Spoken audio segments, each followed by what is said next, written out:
Olá, sejam todos bem-vindos à nossa segunda aula de Cidadania e Meio Ambiente para o processo de primeira habilitação do Detran Paraná. Nessa aula, nós iremos ver o conceito de meio ambiente, quais são as áreas que o veículo automotor ele tem influência negativa no meio ambiente e quais são as soluções para que a gente possa reduzir a poluição. Então, a primeira coisa que nós precisamos ver é o conceito de meio ambiente. O conceito de meio ambiente para o trânsito, ele é direcionado ao habitat do homem, tá? O planeta Terra, ele é exatamente equilibrado com o habitat para o ser humano, para os seres vivos, para toda a biologia que existe, né, nesse local. Então, assim, meio ambiente, conforme o conceito direcionado para o trânsito, é um conjunto de todas as condições que influenciam externamente e que afetam a vida e o desenvolvimento dos organismos, tá? Os organismos que habitam nesse local. É tudo que está à nossa volta, é tudo que vemos, ouvimos, sentimos, tudo que compõe o planeta Terra, faz parte do meio ambiente. Então nós precisamos compreender isso, não é papo de ambientalista. Toda vez que há alterações significativas no meio ambiente, todo organismo, todos os organismos, toda a vida, né, que está habitando, né, nesse meio ambiente, nesse local, sente de forma negativa. Então, nós como, né, seres humanos, o homem, ele está no topo da cadeia alimentar e é o homem que mais influencia negativamente o habitat dele, o meio ambiente. E também, logicamente, nós que sofremos essas questões relacionadas à degradação do nosso próprio ambiente de vivência, né, de convivência. Então, assim, historicamente, um relato aqui simples, né, fazendo como se fosse uma comparação, né? No início dos tempos, o homem era aliado da natureza e a natureza era do homem, né? Atualmente, o homem e a sociedade se transformaram em inimigos da natureza. Isso aqui é fácil de compreender, né? Se a gente fizer uma analogia, no passado, antes da tecnologia, das tecnologias que nós temos hoje disponíveis, né? O homem tinha que respeitar os tempos, né? Havia tempo de preparar a terra, tempo de semear, tempo de regar, de colher e assim por diante. O homem não conseguia, né, sem tecnologia, acelerar esses processos. E a terra, né, utilizando essa analogia, ela, após o homem retirar o fruto da terra, o fruto do seu trabalho, ela se recompunha, até que o homem pudesse fazer um novo ciclo de plantar, colher e assim por diante. E isso dava tempo, né? Só que com as tecnologias e com a atualidade, a superpopulação, entre outros problemas relacionados a isso, o homem utiliza das tecnologias para acelerar esse processo e o meio ambiente não consegue, né, se recompor a tempo hábil e começa a ter um desequilíbrio nessa questão, tá? Então, assim, o que é o mais importante de tudo no meio ambiente, no habitat, né, no planeta Terra? A vida, sem dúvida nenhuma, é a vida dos seres humanos, a vida dos animais, os micro-organismos, é tudo que, né, tem vida, tem a sua importância. E para que seja esse habitat equilibrado, a vida tem que ser preservada. Todo esse material ele tem o objetivo de preservação à vida e ao meio ambiente.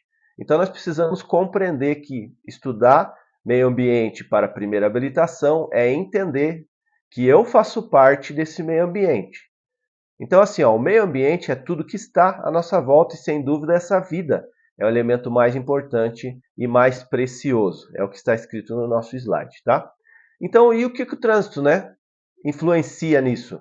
O processo trouxe os veículos e hoje dependemos para se locomover quase que o dia todo. Algumas pessoas fizeram dos veículos o seu estilo de vida, o seu ganha-pão, a sua profissão. estão dentro de um veículo ou, né, utilizando do veículo praticamente o dia todo, né, para fazer algum tipo de atividade. Não é apenas uma pessoa, mas são várias pessoas, né, os motoristas, os profissionais do volante aí. Então, também temos os usuários que não são profissionais, que também, devido à facilidade, né, utilizam o veículo automotor para quase tudo. Então, o progresso trouxe esses veículos e hoje a gente tem essa falsa sensação que a gente necessita deles para quase tudo, né? Então, em alguns momentos está presente em todas as atividades do nosso dia a dia, isso é uma realidade. Então, a quantidade de veículos em circulação aumenta a cada dia, né? Algumas cidades têm culturalmente, vamos dizer assim, já por estilo, cada pessoa ter o seu veículo, mesmo dentro da mesma família. Então, uma família de 4 pessoas adultas e 4 veículos nessa casa, e aí cada um vai para um lugar. Então, normalmente, né, não se dá carona, então é bem comum a gente ver, principalmente aqui na cidade que nós estamos, é bem comum a gente ver pessoas andando sozinhas nos seus veículos ou com uma pessoa a mais, né? E isso é, vamos dizer assim, uma das questões que favorecem para o aumento, né? O aumento na quantidade de veículos. Então, assim, ó, hoje temos aquela impressão que tudo fica mais fácil quando estamos num veículo, né?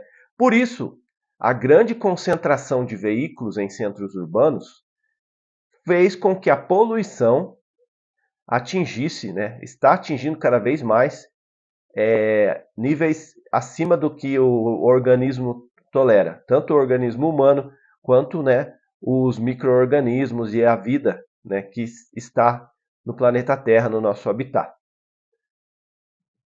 A produção também exagerada de lixo, né? Quando a gente não toma conta do que a gente faz com o nosso veículo, com as peças que a gente retira dele, a gente vai falar disso mais à frente.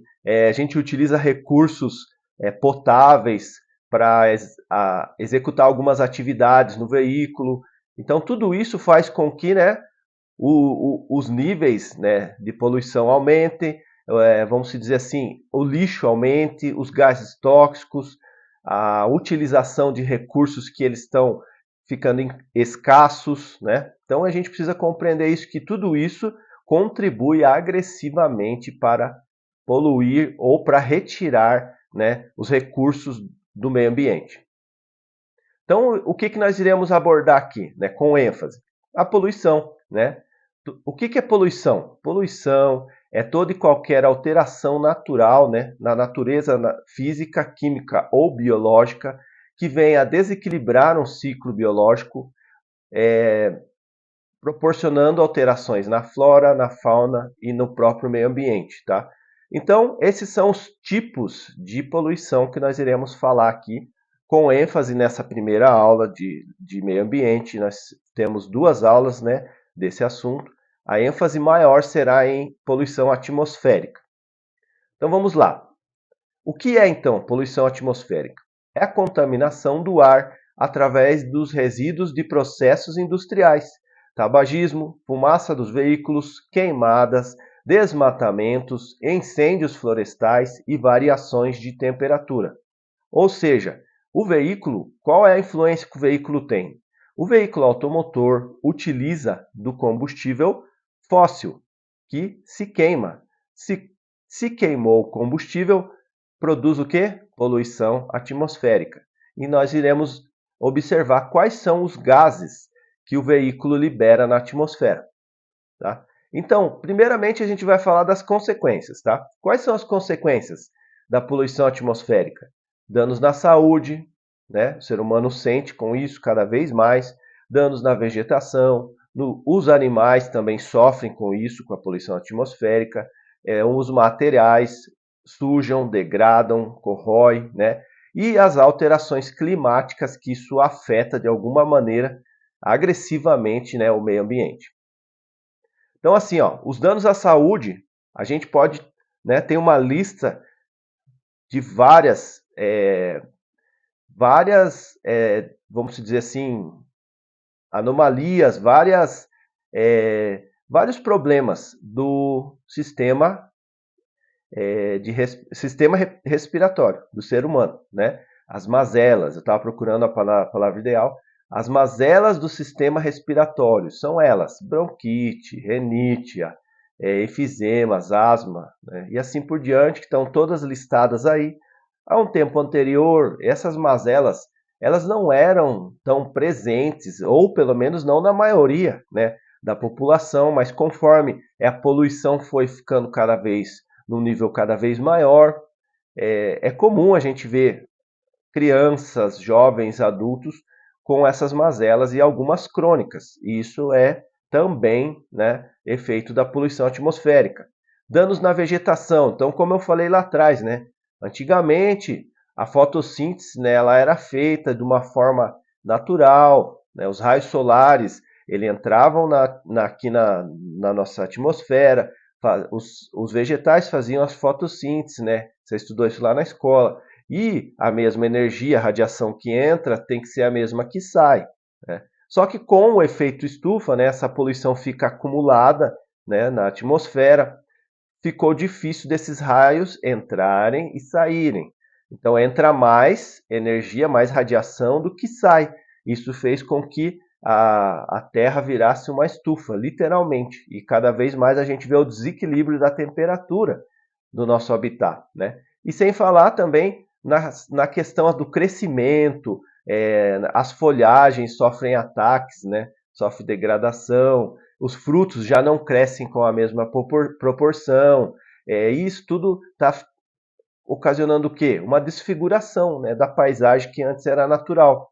Então hoje o homem faz o quê? Para que a vegetação, toda aquela vegetação que a gente consome, né, os frutos sejam produzidos, a gente tem que utilizar dos agrotóxicos, que acelera esse processo, intoxica o ser humano, né, para que a gente possa consumir os alimentos, porque a gente já não tem mais aquele poder de conseguir fazer a tempo hábil, porque a população cresceu demais e as pessoas também querem consumir, né, consomem cada vez mais.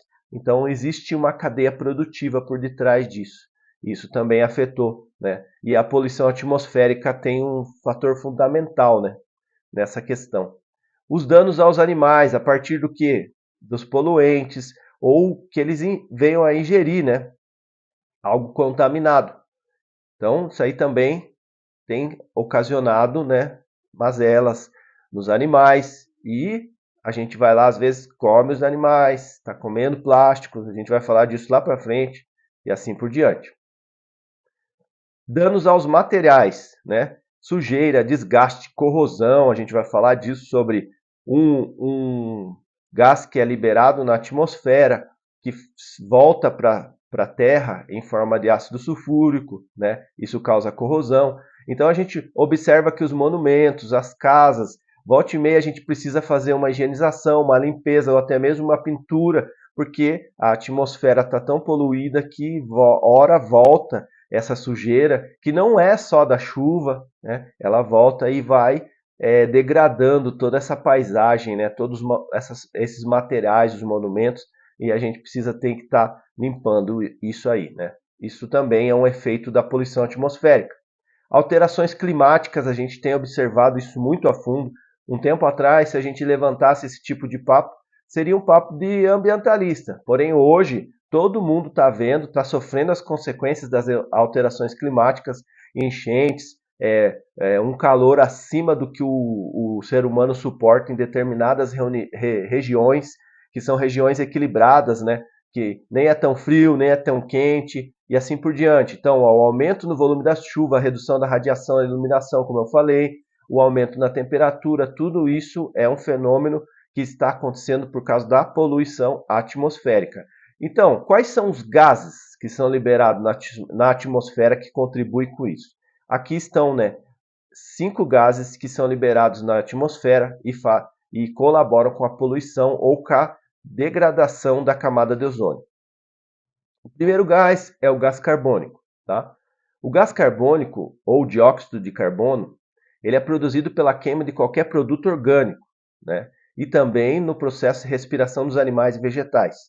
Então, trazendo para a nossa realidade, o combustível que nós utilizamos nos veículos, produz gás carbônico, né? Libera gás carbônico na atmosfera. Monóxido de carbono é um gás, né, que é letal.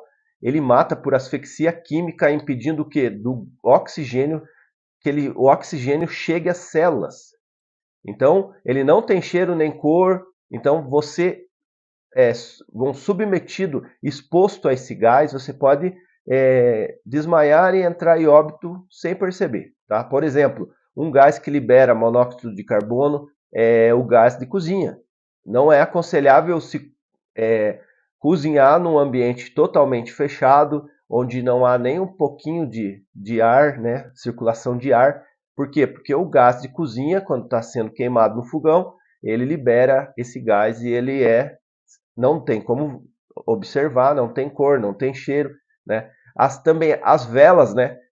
A gente já viu isso acontecendo, acidentes com velas, a pessoa acender as velas para iluminar um quarto e fechar esse quarto todo fechado, as pessoas dormirem e não acordar mais.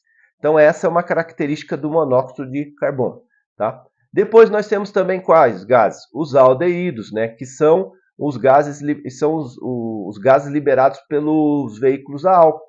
Esses gases causam irritação no aparelho respiratório, tá? Causam também problemas na respiração e todas aquelas mazelas do aparelho respiratório. Algumas vêm por exposição aos aldeídos, tá?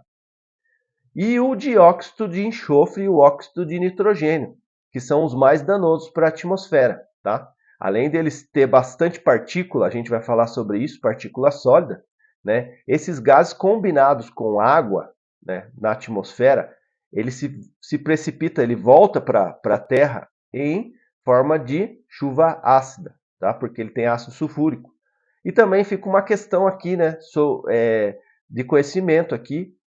O sereno da noite, por que ele faz mal para a lataria do veículo? Porque o sereno da noite ele se precipita com ácido sulfúrico, que ficou armazenado nas nuvens, né, nesses gases, e quando serena, ele serena o gás a chuva ácida, né? O sereno é corrosivo, né? Em meias palavras, o sereno faz mal para a lataria por causa disso, porque durante o dia esses gases ficam acumulados e eles voltam para a Terra em forma de sereno à noite. Então, quem não tem garagem coberta já pode observar facilmente na degradação da pintura, ou até mesmo na oxidação da lataria. Isso aí é um fator da poluição atmosférica. E por último, o CFC, que depois teve uma melhora, né? Teve um estudo e se transformou em HFC. O CFC é chamado clorofluorcarboneto, tá? Ele era utilizado aonde? Em ar-condicionados de veículos antigos, geladeiras, aerosóis, né? Ele foi proibido porque literalmente ele detonava a camada de ozônio. Então foi feito um trabalho, se substituiu o cloro pelo hidro, né, que é hidrofluorcarboneto. Esse não danifica a camada de ozônio. Então os veículos na atualidade, os aerosóis, o gás que vai na geladeira não é mais de CFC, e sim de HFC. Então assim, agora vamos analisar com relação aos veículos, né? Quais são os veículos na categoria, né, uma categoria de combustíveis que são utilizados? Quais são os mais poluidores, tá? Então eu coloquei ali numa lista, ó, os mais poluidores, em primeiro lugar é o diesel, né? Em segundo é a gasolina. A gasolina, ela é refinada do petróleo, tá? Um dos produtos que se pode tirar mais puro do petróleo é a gasolina. Depois tem outras fases, né? E a fase mais pura do refinamento do petróleo é a gasolina. Os outros, menos poluentes, né? Não são combustíveis os primeiros ali, mas dá para se considerar uma maneira de energia, né? Renovável, energia limpa que a gente chama, né?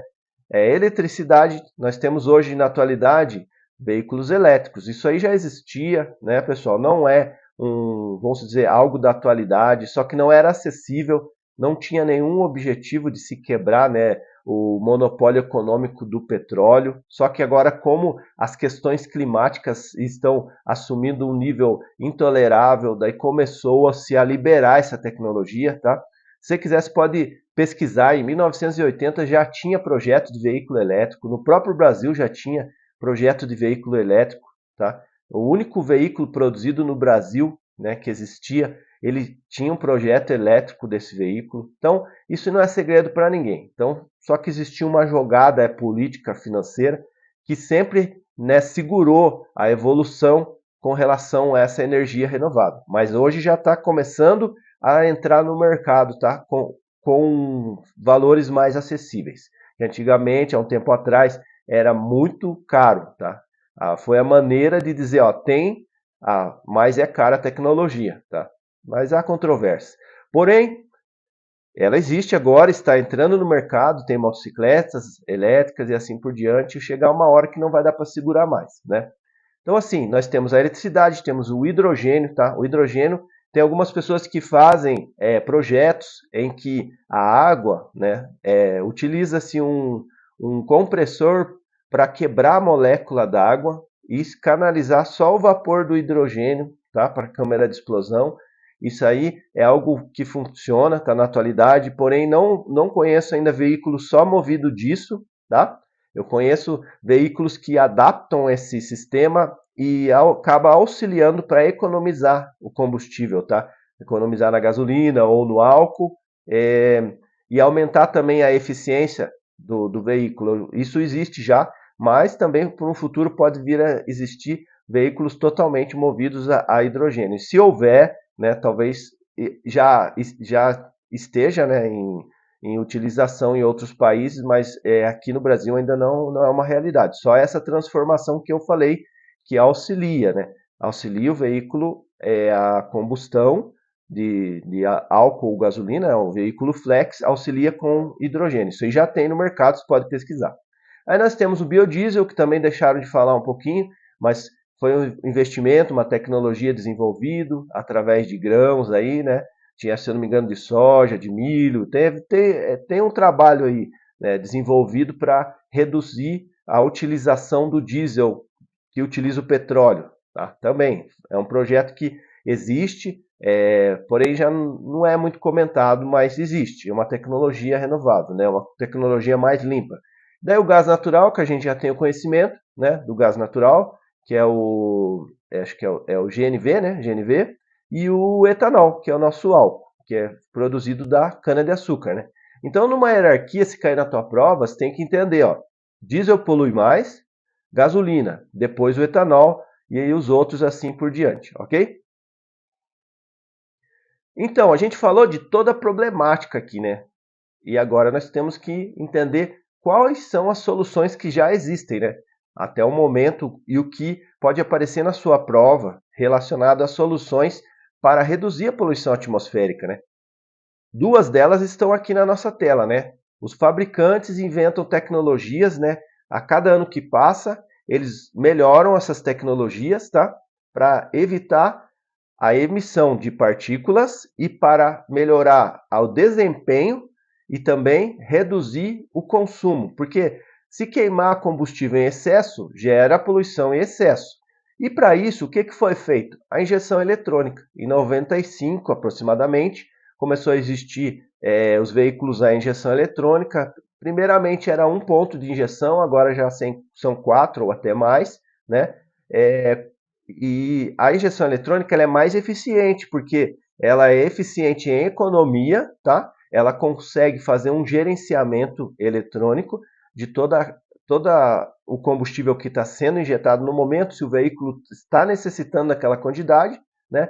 E também ela consegue reduzir, né, a emissão de poluentes, porque não queima em excesso. Isso é muito interessante. Essa é uma das coisas que pode aparecer na sua prova, né? Qual que é a tecnologia utilizável hoje? A injeção eletrônica. Há um tempo atrás eram os carros a carburador. Ainda existe carros a carburador, só que não é mais convencional. O que se vê hoje na grande maioria são veículos que utilizam da injeção eletrônica, até por causa dessas duas questões que eu falei. Economia, né, e redução na emissão de poluentes. E o outro elemento, que é um elemento chamado catalisador, que ele é um filtro, tá? Esse filtro ele é utilizado para quê? Para tirar as partículas sólidas da fumaça, que é produzida através da queima do combustível no motor. Se queima o combustível, ele sai pelo tubo coletor, passa pelo catalisador, passa pelo silencioso, que é um assunto que nós falaremos na próxima aula, que tem o objetivo de reduzir o ruído, né, do escapamento, e sai lá fora com menos partículas sólidas, né, que o que mais faz mal para a atmosfera são as partículas sólidas em suspensão. E o catalisador tem esse objetivo, filtrar. Então eu vou mostrar para vocês aqui, ó, o que é um catalisador. Ele está ali, né, com a parte de cima cortada, para que você entenda que dentro é um filtro, tá? E o que ele segura? Ele segura aquela fuligem da queima, né? Se a gente fizer uma queima, queimar papel, queimar qualquer produto orgânico, né? Seja numa churrasqueira ou fizer uma pequena fogueira, a gente observa que sobe aquela fuligem preta, né? Aquilo ali é partícula sólida e ela fica em suspensão no ar e vai para a atmosfera. E o catalisador faz isso. Por esse motivo que não se tira, né? Não se tira o sistema de escapamento e não deixa ele aberto, tanto em motocicletas, em veículos de passeio ou em caminhões. Eu trabalhei em um local onde os motoristas, para mudar o barulho do caminhão, ele ficar mais invocado, eles queriam tirar o catalisador, ou então pelo menos abrir o catalisador e tirar tudo que tinha dentro, né? Literalmente o escape ficava direto, fazia mais barulho isso, né? Mas só que é ilegal, se a polícia pega, é ilegal, porque não está dentro das normas de, vamos dizer assim, o Código de Trânsito estabelece o tanto de ruído e o tanto de fumaça que você pode soltar na atmosfera, e sem catalisador, né, o veículo solta tudo. O escape fica literalmente direto, é um tubo que começa lá no motor e termina atrás do carro, né? Então, estou mostrando uma imagem porque normalmente o catalisador dos veículos, né, convencionais ele é no meio do carro, que é o primeiro elemento. Ele sai do tubo coletor e passa ali. Então, isso não é permitido e, além do mais, colabora com a poluição atmosférica. É por isso que a gente está debatendo essa questão. Então, assim, ó, o artigo 104 diz que os veículos em circulação terão suas condições de segurança e de controle de emissão de poluentes e de ruídos avaliadas mediante uma inspeção que será obrigatória, na forma periódica, né, estabelecida pelo CONTRAN. Então, o CONTRAN vai gerenciar os itens de segurança e o CONAMA a emissão de gases e poluentes. Isso aí pode aparecer na sua prova. O artigo 231, inciso 3, ele fala que produzir fumaça e gases e partículas em níveis superiores aos fixados, né, é ilegal. Então não é permitido isso. Então vem aqui o objetivo de não se tirar, né, o escapamento silencioso e o catalisador. E quais aparelhos a gente tem para medir isso, né? Nós temos dois aparelhos que fazem a medição da fumaça, que é o sensor de CO, é a concentração de CO no combustível, tá? E a escala Hindman, que é a quantidade de fumaça emitida. E a gente tem o terceiro ali que vai servir para a nossa próxima aula, mas como faz parte do mesmo elemento, eu já vou comentar, né? Que é o decibelímetro, que ele mede o nível de ruído, tá? O ouvido humano ele suporta aproximadamente 80 decibéis, sem nenhum tipo de protetor auricular, tá? É um máximo que o ouvido humano suporta e também não pode ficar muito tempo exposto a esse ruído, e esse equipamento chamado decibelímetro é o que consegue fazer essa medição de ruídos, tá? Então, assim, agora um relato que aparece na prova, eu já vi uma questão relacionada a esse slide, tá? Por isso que eu estou comentando, né? O ar não poluído, ele é 78% de nitrogênio, 21% de oxigênio e 1% de gás carbônico, tá? Então, se aparecer na sua prova, o ar bom para se respirar, ele tem que ter 78% de nitrogênio, 21% de oxigênio e 1% de gás carbônico. Porém, se a gente fizer, né, pegar um aparelho para fazer, né, uma aferição, a gente vai observar que o gás carbônico ele está bem superior a 1%, né, na atualidade em algumas localidades. Então, pessoal, vale a pena a gente observar todas essas questões. Por quê? Porque os veículos que nós utilizamos são automotores. Eles fazem da queima de combustíveis fósseis para gerar energia para se movimentar. E o combustível fóssil, quando é queimado, ele produz poluição atmosférica. Então é por isso que nós abordamos essa questão aqui na parte de meio ambiente, nesse conteúdo do processo de primeira habilitação para o Detran Paraná. Então eu espero que todos tenham compreendido, né, a questão. Eu vou encerrar a minha aula por aqui, tá? E nós nos vemos na nossa próxima aula.